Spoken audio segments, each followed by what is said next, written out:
Hello again, YouTube. It's Skylar. Welcome back to my face. I've done my wings today. If you haven't noticed, I think they look awesome. I am later this week going to Reno for my facial feminization consultation. And I'm super excited and obviously a little nervous just because, it's a major procedure. So obviously that's normal. So I wanted to give a little time, make a video before I go up there, and then I'll make one after I come back and give you all the information and details about it. Just going over basically prices and all the. The unfortunate part is the person that I'm going to see does not. My insurance doesn't cover the facial feminization surgery, so it will have to be paid out of pocket. However, they do have payment plans available.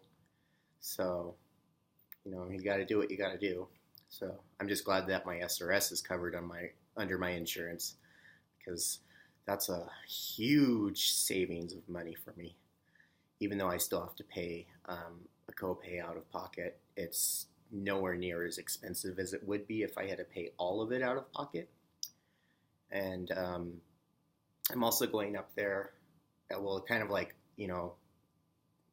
two stones, one bird.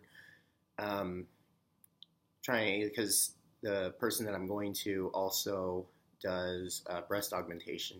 And both of these, just so you know, this doctor is recommended for trans women specifically. So, I mean, obviously he does everything, but they're used to dealing with clients that are trans women. And so the surgery and procedures have been done and performed before, so it's a reputable place.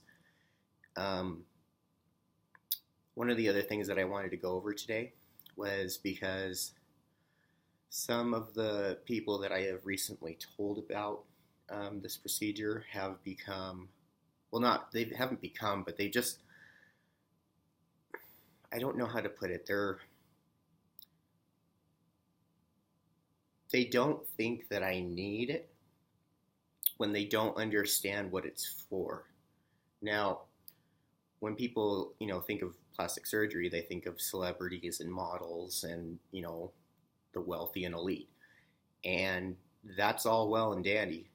They're doing it to achieve a certain look that they want because it'll make them look better.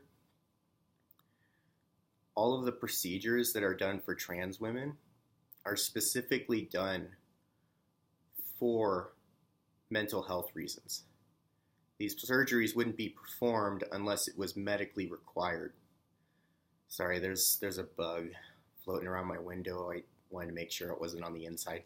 But yeah, these surgeries are so important for mental health reasons. And so when I hear someone say, well, you look fine, and then I have to remind them that I'm not getting these procedures to look good. I'm getting them to alleviate my gender dysphoria and help improve my psychological well-being.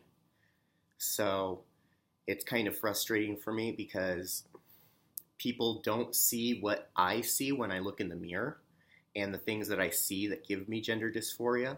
And the only way to correct some of those is by, surgical application, which for me, a lot of my dysphoria is centered around my jawline and my chin and a little bit around my brow bone.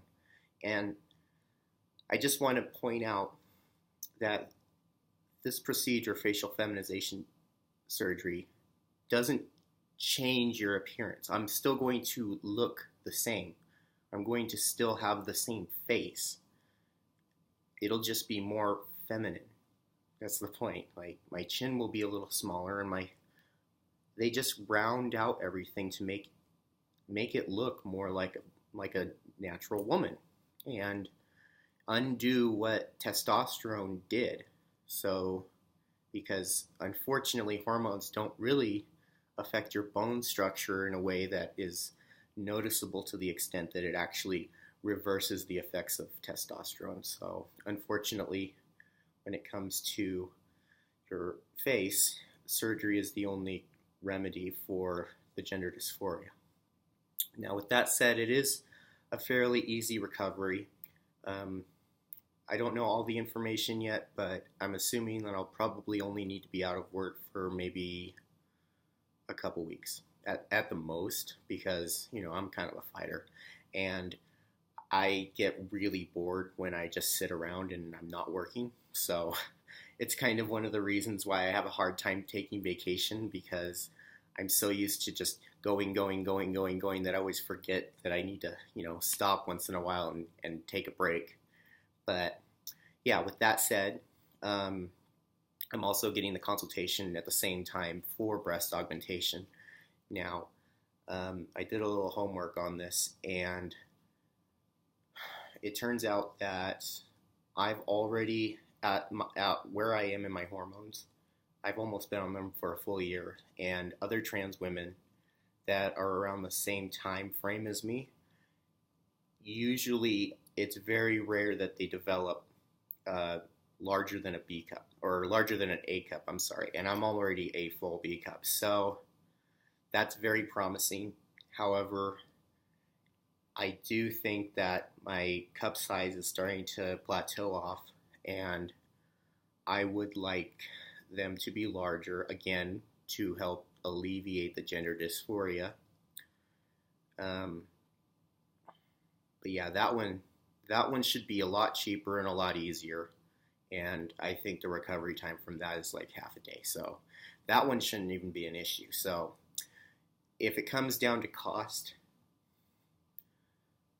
just for the sake of logistics of getting things out of the way as soon as possible, if I'm unable to afford the FFS procedure at the moment, then I'll probably schedule that for a later date so that I can save up, and then schedule like next month or something, whenever their availability is, to get the breast augmentation. Ideally, I'd like to go for just a regular full C cup, just basically 1 cup size larger, just to give me that more feminine appearance, because,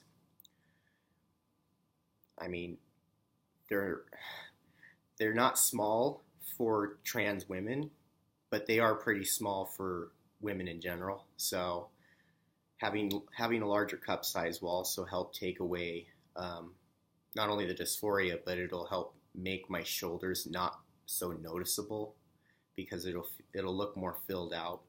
So it won't look like I'm just like a twig with broad shoulders, and I'll just look more womanly. So don't want to go over my time today because I'm very busy. So with that said, I hope you all have a wonderful rest of your day, and I will see you on the next video. Bye.